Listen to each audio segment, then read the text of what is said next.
alianza kuzungumza hapa kwa kutumia hadithi ya Bwana Mtume sallallahu alayhi wasallam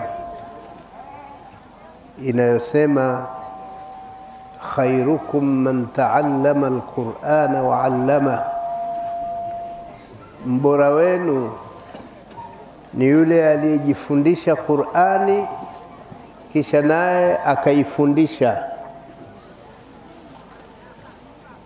Hili neno halikusemwa na mtu wa kawaida, limesemwa na Mtume Muhammad sallallahu alayhi wasallam, ambaye Mungu kampa maneno mafupi yenye maana ndefu sana. Kuna watu kimaumbile wanapenda ukubwa, hata mimi ninapenda ukubwa, ila tu si upendi ovyo ovyo, kwa sababu mie pia midhali nimezaa watoto, sikubali mie niwe mdogo kuliko watoto wangu, mimi niwe mkubwa. Hiyo sio ovyo ovyo hiyo, kwa sababu ni hakika. Midhali wale nimewazaa mimi mkubwa wao, wajukuu zangu mimi babu yao, mimi ndo mkubwa wao, pia mimi mkubwa wa familia. Kwa hiyo tunapenda ukubwa huo na tunaununua huo. Lakini wengine wanapenda ukubwa katika kuhudumia watu, ndio maana wanachukua fomu, mwingine diwani, mwingine mbunge, mwingine hivi, ili apate kuwahudumia watu katika eneo hilo ambalo ataweza kuwahudumia. Huyo naye ni mkubwa. Mwingine anafikia kiwango anakuwa raisi, anagombea, hatimaye anakuwa ndio rais wa Jamhuri ya Muungano kwa mfano wa Tanzania au nchi nyingine yoyote, naye anakuwa ni mkubwa wa nchi. Lakini ukubwa wa aina hiyo wote huo wa kugombea wa nini, ukubwa wa aina mbili tu ndio unabakia. Ukubwa ndani ya familia yako huo unadumu maisha. Kama ulikuwa babu ukifa watu watakukumbuka babu yao. Lakini ukubwa huu wa mambo mengine ya duniani huu haudumu. Iko siku unaitwa mstaafu, au ule ubunge wenyewe ukishindwa ndio umeshindwa, hata sijui kwenda ndio hivyo watakuita mbunge mstaafu au diwani mstaafu au nani, unastaafu, ndio ukubwa wenyewe umeishia hapo. Lakini ukubwa wa Qur'ani na ubora wa Qur'ani, ukishapata ukubwa wa Qur'ani, haitotokea Sheikh Bane siku mmuite mstaafu, shehe mstaafu. Hata huyu ni Sheikh Bane mpaka kabri yake utaionyesha kwamba hili ni kabri la Sheikh Bane. Kwa sababu ya nini? Ukubwa wake kaupata kupitia kwenye Qur'ani isiyo staafu. Sasa Bwana Mtume anaposema khairukum, mbora wenu na mkubwa wenu kweli man ta'allama al-Qur'ana wa 'allama, yule aliyefundisha Qur'ani na akaifundisha. Lakini katika walimu huu ile tu pamoja na mwalimu wake, lakini utasema mwalimu mstaafu wa sekula huyo. Lakini huyu hata akiwa chuo chenyewe hana, lakini anaitwa maalim tu, moja kwa moja, hakuna kustaafu kwake.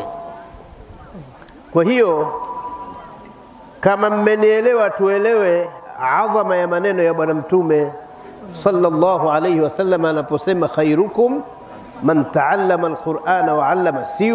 Si ukubwa wala si ubora unaoishi kipindi fulani alafu baadaye wewe unakuwa ni mstaafu wa ubora huo. Hapana, ubora ambao utaishi nao duniani na utafufuka nao kesho kiyama akhera.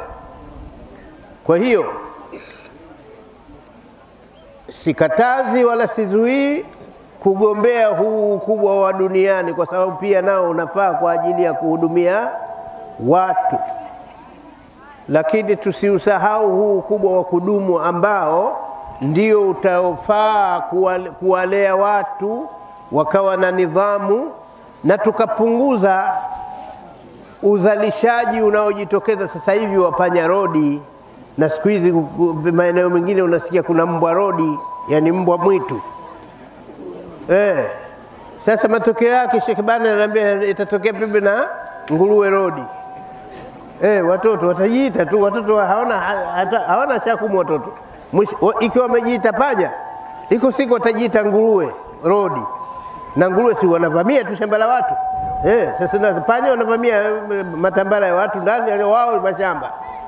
Kwa hiyo badala ya Panya Road tunaweza tukazukiwa na Nguruwe Road hapa tusipoeneza hii Qur'ani na maadili yake. Kwa hiyo tujitahidi kueneza Qur'ani na maadili ya Qur'ani ili taifa letu livune raia wema, raia ambao wakiambiwa kufanyeni wanafanya, wakikatazwa wanakatazika. Kwa hiyo ieleweke kwamba hii kusomesha Qur'ani hii ni sehemu ya huduma inayotolewa na Waislamu kwa taifa, si kwa Waislamu peke yake. Kwa sababu tunafundisha maadili, tunafundisha utii wa mamlaka. Tusiwezi kuishi na watu ambao hawatambui kwamba kuna mamlaka inatiiwa. Sisi ndani ya Qur'ani tunaambiwa qul atii'u Allah wa atii'u rasula wa ulil amri minkum. Mtiini Mungu, mtiini mtume, tiini na mamlaka ambazo katika nyinyi. Japokuwa kuna mamlaka katika nyinyi kuanzia wanazuoni, lakini pia na mamlaka ambayo hii inayoturatibia mambo yetu ya maisha yetu ya kawaida. Lazima mamlaka hizi zitiiwe.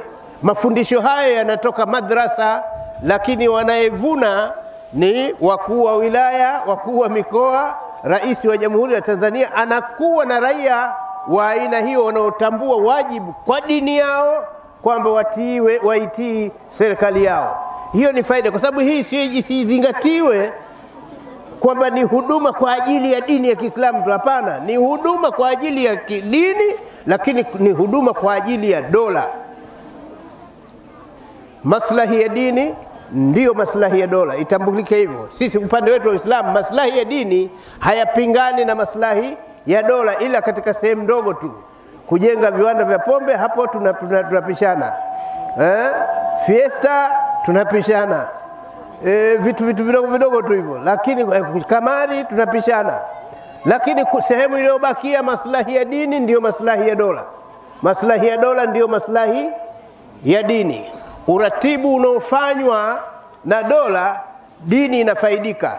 Hawa watoto wetu hawezi kuwa watu wa madrasa vizuri, lazima wawe watu wa darasa la 7 na form 1 na form 2 vizuri. Ndiyo mambo yatazidi kuwa mazuri. Mtoto aliyesoma huku na huku, kusema kweli unaona raha ukikutana naye, kuliko aliyesoma upande mmoja tu. Yani kwa dunia hii aliyesoma dini tu lakini sekula hajui, kidogo utakuwa mnapata na tabu katika maeneo fulani, na aliyesoma sekula peka yake alafu dini hajui. Kwa hiyo dini isomwe kama inavyosomwa sekula. Mimi sisemi dunia, nasema sekula. Kwa hiyo kama inavyosomwa sekula, isomwe dini. Kama inavyosomwa dini, isomwe elimu ya mazingira, ili kuwe na mizani nzuri inayohang vizuri, inaning'inia vizuri, na mambo yanakwenda vizuri. Wakana baina dhalika qawaman. Kwa hiyo mimi nashukuru sana kwa maelezo haya mafupi ambayo ninatarajia kwamba watu watakuwa wamestafidi. Lakini niyapongeze madrasa ya Shamsul Maarifa kwa hafla hii na harakati hizi zinazofanyika katika eneo la Mbezi, ambalo miaka ya 70 mimi na Sheikh Bane, namna alivyokuwa ananisimulia habari za Mbezi, nilikuwa nafurahi na nimezihifadhi kweli kweli. Habari zote za Mbezi ninazo kupitia kwa Sheikh Bane, kwa sababu tumekuwa wote tumesoma wote kwa shekhe mmoja, tumesoma wote shule moja ya markazi, tumetotoka wote siku moja kwenda Saudi Arabia kusoma, tumemaliza wote. Yeye anabeba shahada ya sheria na mimi nabeba shahada ya sheria. Unaona hivyo, tuko wote tunaganganja Tanzania. Kama kaanzisha ubua na mimi ninaujua, kwa hiyo kila kitu tuko pamoja. Kwa hiyo mambo ya Mbezi yote aliyekuponzeni huyu hapa, huyu bana, na anaendelea kunipa habari. Wallahi nimefurahi nzuri sana kweli kweli, natumai zinanifurahisha. Mahala hapa si mapendi hapa. Wallahi, wassalamu alaikum wa rahmatullahi wa barakatuh.